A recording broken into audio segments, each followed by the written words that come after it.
चला दो। चलिए। प्यारे बच्चों, नमस्कार भाई। तो कैसे हैं भाई आप सभी लोग? Hello hello hello hello.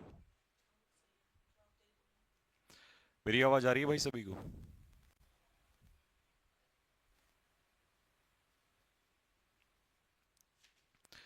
एक बार कमेंट में लिख के बताना क्या मेरी आवाज़ आ रही है सभी को।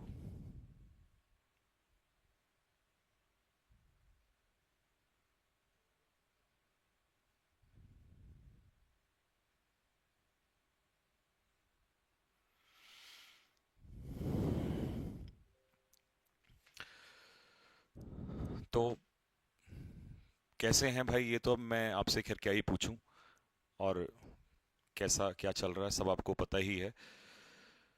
लेकिन कुछ चीज़ों को बोलने के लिए मैं आप लोगों के सामने आया हूं। और क्या कल 31 जुलाई में पूरे भारतवर्ष में हुआ, ये आप सबको पता है। ठीक है। अब आगे क्या होगा इसके बारे में भी मैं बताऊंगा आप लोगों को। और कल क्या रहा, और कल होने के बाद क्या चीज आगे एक बच्चा अपने मन में ये सोचता है।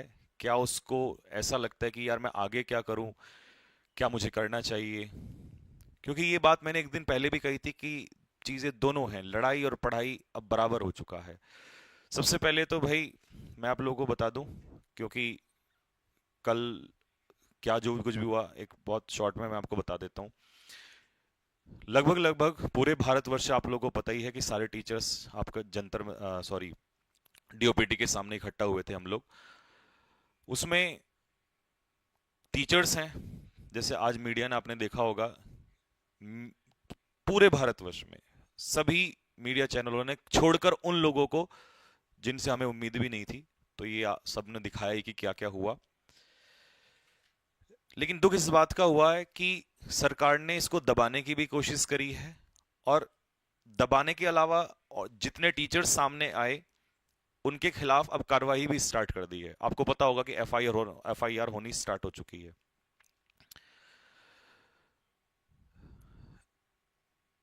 मैंने एक दिन कहा था कि अगर आज आवाज नहीं उठी तो वो दिन दूर नहीं है जब गुलामी की जंजीरें हमारे पैरों में डाल दी जाएंगी।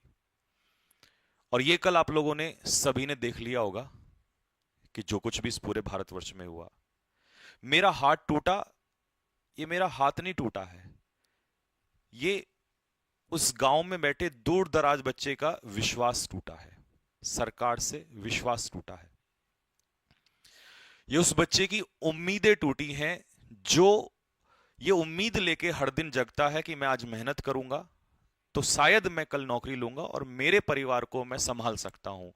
क्या मेरी यहां से इस प्लेटफॉर्म से इस समय पर एक आवाज है, मैं पहुंचाना चाहता हूं सरकार तक कि क्या ये सरकार ये चाहती है कि ये सारे के बच्चे जो मेहनत कर रहे हैं, क्या मांग रहे हैं बच्चे?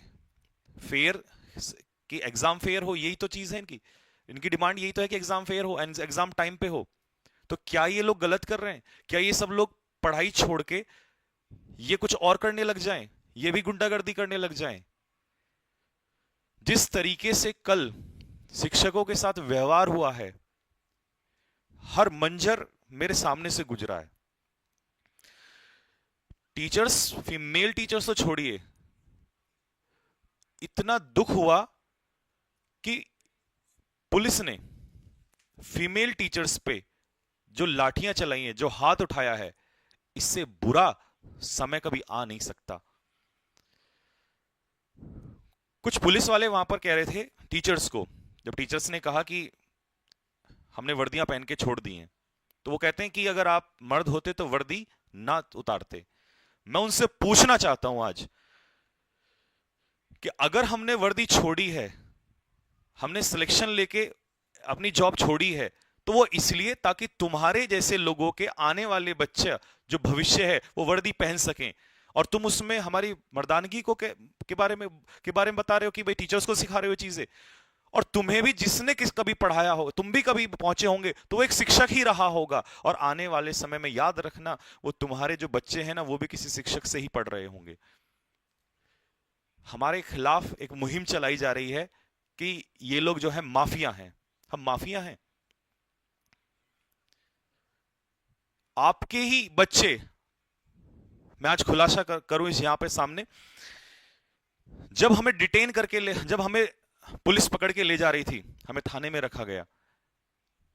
आपको पता है वहां पर जो जिन ऑफिसर्स ने ये बोला था उस समय पर, उन्होंने कहा कि आप लोग माफिया लोग हैं।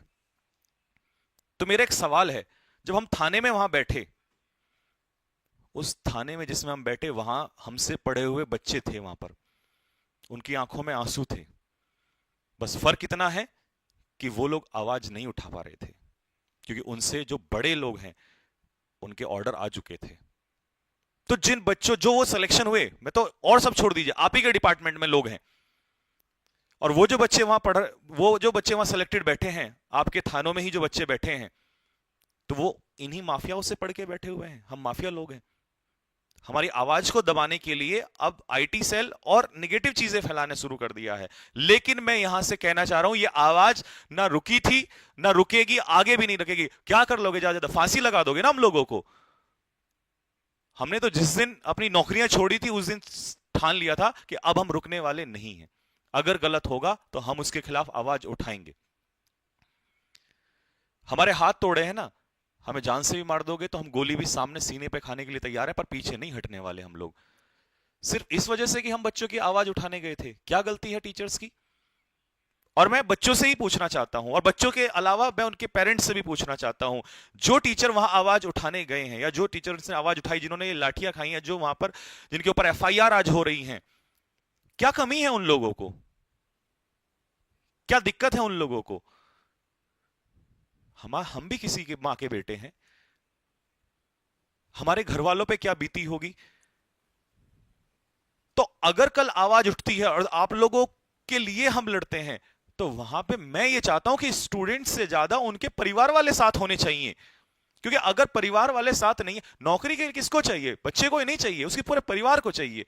पूरी फैमिली को क्यों नहीं आती है सामने? आज हम मोबाइल में देख के तो केवल मोबाइल की लड़ाई कब तक लड़ते हैं, डिजिटल लड़ाई कब तक लड़ते रहेंगे हम? और मेरी बात याद रख लेना, आज मैं कल रहूं ना रहूं, लेकिन एक बात याद रख लेना, अगर यही आवाजें दबाई गई और ऐसे ही हम मोबाइल पे देखते रहे, तो गुलामी की जंजीरें हमारे पैरों में फिर से डाली जाएंगी और हम बोल नहीं पाएंगे।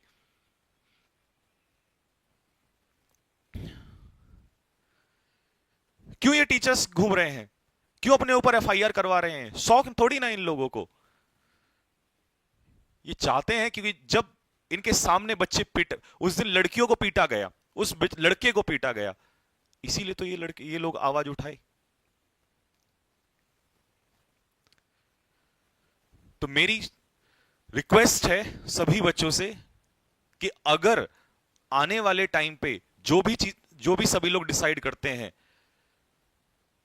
प्लीज आप खुद से ज्यादा अपने परिवार वालों से कहिएगा कि क्या हमें इसमें जाना चाहिए, और क्या आपको भी चलना चाहिए कि नहीं चलना चाहिए। नहीं तो अकेले तो क्या ही हम कर पाएंगे। और आप देख रहे हैं कि हमारे साथ क्या क्या हुआ है।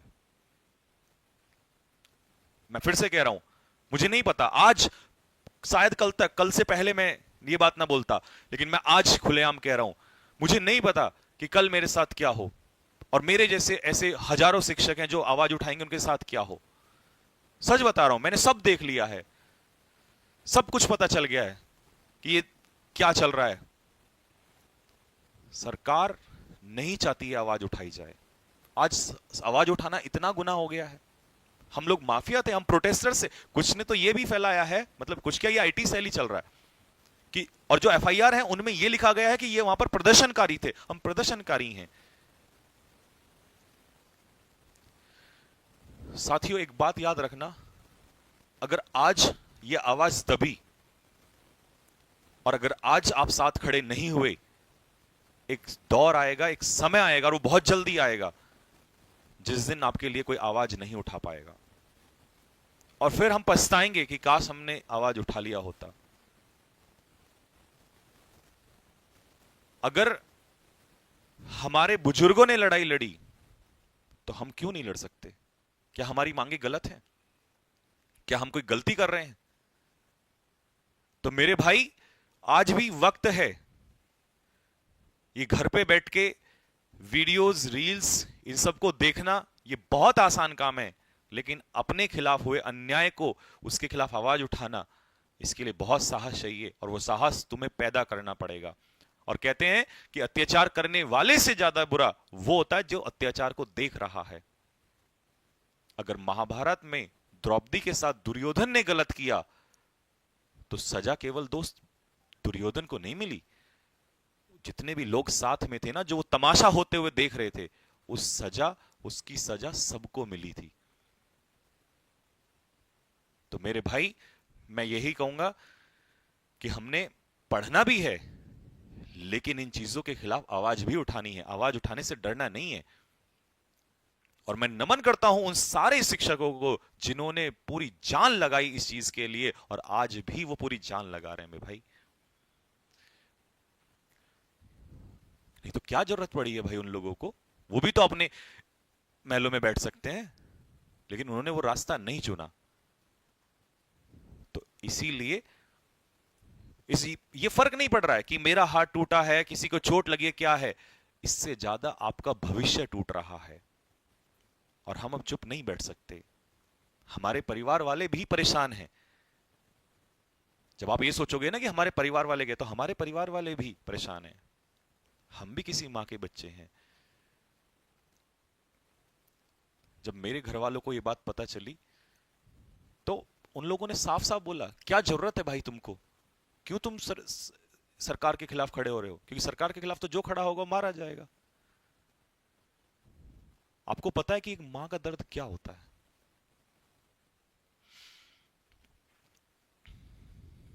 मेरे हाथ में इस बधी पट्टी को देख के ना, आज मेरी मां रो रही है, पर मैं नहीं रो रहा हूं। क्योंकि कल जब भगत सिंह को फांसी लगी थी तो उनकी मां भी रोई थी। पर अगर हम पीछे हट गए ना दोस्त, तो ध्यान रखना, लड़ने के लिए कल कोई और नहीं आएगा। इस बात को ध्यान से सुन लेना। अगर कभी भी आह्वान आपको किया जाता है अपनी आवाज को उठाने के लिए, तो आपको सभी को आना पड़ेगा। और चाहे लड़का हो या लड़की हो, सबको साथ आना पड़ेगा, क्योंकि हम आप लोगों के लिए लड़ रहे हैं। आपने देखा ना कल कितना बुरा हाल हुआ। तो मेरे दोस्त, ये लड़ाई थी, ये लड़ाई है, और ये लड़ाई रहेगी। अगर कोई ये सोचता है कि हमारे हाथ तोड़ के, हम पे एफआईआर करके हम शांत बैठ जाएंगे, हम अपनी जान दे सकते हैं, लेकिन पीछे नहीं हट सकते, चाहे कुछ भी हो जाए। और अब तो बिल्कुल नहीं हट सकते, क्योंकि लास्ट होता है इंसान को मौत का डर। अब हमें नहीं रहा है उस चीज का। क्या कर लोगे हमारा? मार दोगे? मार दो। आज हमें मार दोगे, कल किसी और कोई और हमारे जैसा आएगा। पीछे नहीं हट सकते हम इस चीज को।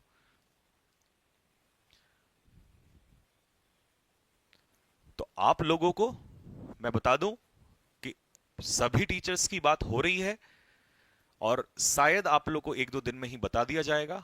और हम इस चीज को अब, जब तक ये सुधार नहीं हो जाता है, तब तक हम सांस नहीं लेंगे, पीछे नहीं हटेंगे। बस मैं ये अपनी तरफ से कहना चाहता हूं, क्योंकि ये दर्द बड़ा नहीं है। दर्द बड़ा वो है जो इस समय पर हर बच्चा झेल रहा है। कल हमें इतना बुरा लगा, हम थाने में बैठे हुए थे, तो बच्चों को पता चला कि हम वहीं पर हैं, जो आसपास के बच्चे थे, तो कम से कम 400-500 बच्चे, लड़के लड़कियां वहां पर खड़े हो गए। इन लोगों ने उनको भी पीटा।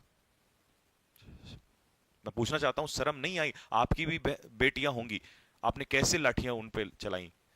क्या वर्दी अगर तन पे आ जाती है तो जमीर मर जाता है क्या?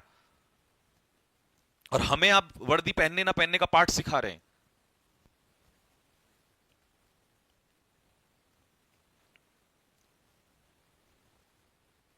Shame on the government and shame on these people. तो भाई, बस ये सुन लो कान खोल के कि हम पढ़ाएंगे भी, और हम इस लड़ाई को भी लड़ेंगे। हम पीछे नहीं हटेंगे, किसी चीज के लिए नहीं हटेंगे।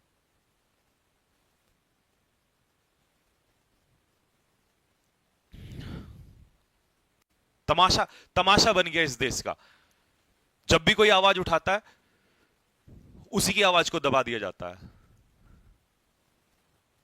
और सबसे बड़ी बात, ज्यादातर लोगों को क्या बोला जाता है?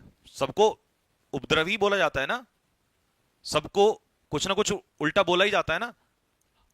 हमारा क्या स्वार्थ है भाई? हमको क्या बोलोगे? हमको माफिया बोलोगे? अगर हम माफिया हैं तो आपके बच्चे हम ही से पढ़ के ही, तो इसका मतलब फिर वो माफिया लोगों से पढ़ के कैसे पहुंचे वहां पर? आपके थानों में आधे बच्चे जो बैठे हुए हैं, जो आपके नीचे जूनियर बैठे हुए हैं, वो हम ही लोगों से पढ़ के पहुंचे। तो आपने कभी उनसे सवाल नहीं पूछा कि आप जिन माफियाओं से पढ़े हो, क्या इन्हीं माफियाओं से आप पढ़े हो? इस पूरे भारत में अब क्रांति होगी, और आवाज, अब या तो हमारी सांसें जाएंगी या आवाज सरकार के कानों तक पहुंचेगी किसी भी हाल में, चाहे इसमें किसी को बलिदान देना ही पड़े, कोई फर्क नहीं पड़ता। ऐसी जिंदगी जी के भी क्या फायदा? क्या फायदा होगा उस ऐसी जिंदगी जी के? हम अपनी नजरों आंखों, अगर हम खुद से ही नजर ना मिला पाए ना, तो ऐसे जीवन का जीने का कोई फायदा नहीं है दोस्त। और क्या जवाब देंगे हम आगे आने वाली पीढ़ी को? हम क्या जवाब देंगे कि ऐसा हुआ था और हमारे चार डंडे पड़े थे और हम शांत हो गए? ऐसा नहीं हो सकता। ठीक है भाई। और मैं नहीं आना चाह रहा था लाइव, क्योंकि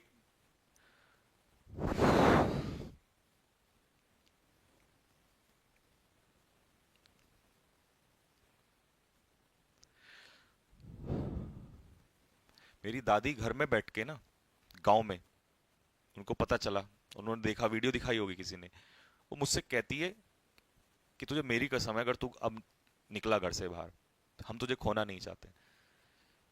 तो हर माँ को अपना बच्चा प्यारा है, हर कोई चाहता है कि कुछ गलत ना हो।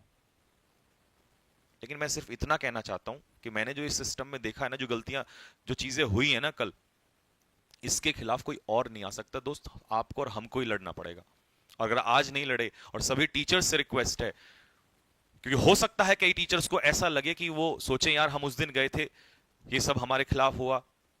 प्लीज मेरी हाथ जोड़ के आप सभी से रिक्वेस्ट है कि अगर आप वास्तव में चाहते हो, तो अब जब भी चीजें की जाएं, जब भी सभी लोग डिसाइड करें, प्लीज जो लोग नहीं पहुंचे वो भी आइए।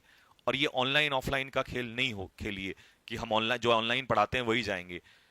अगर आप ऑफलाइन पढ़ाते हैं, आप ऑनलाइन पढ़ाते हैं, आप कहीं भी पढ़ाते हैं, तो आप भी उतना ही सम्मान रखते हैं बच्चों के लिए। आप सभी आगे आइए।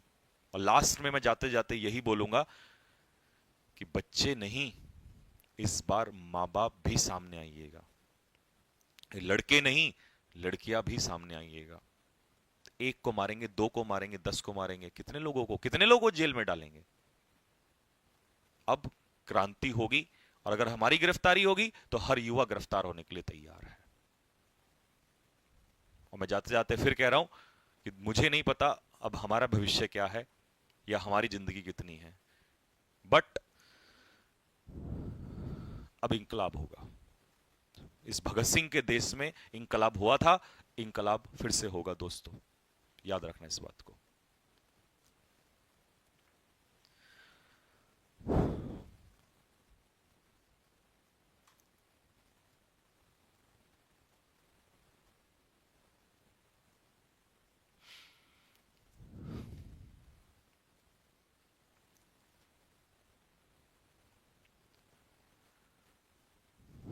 ठीक है, ठीक है भाई, जैसा भी होगा अब आप लोग के सामने अपडेट देंगे, आपको बताएंगे। ठीक। और नवीन सर का कई बच्चे पूछ रहे थे, नवीन सर ठीक है, लेकिन ये ऐसा नहीं है, आपको पता है कि हम लोगों में ऐसी आदत है नहीं कि हर बंदा आके वीडियो बनाए। ठीक है। तो क्योंकि आप लोगों का, बच्चों का, सबका इतना प्यार था, इतनी सारी चीजें थी कि भैया क्या है कैसे हैं, तो इसलिए फिर मुझे ही आप लोग के सामने आना पड़ा। ठीक है। तो ठीक है भाई, बस यही मैं कहना चाहूंगा। बाकी आप लोग के हाथ में है सब कुछ, हमारे हाथ में कुछ नहीं है। हम बस आप के लिए आगे खड़े हैं, सब कुछ आप ही के सामने है।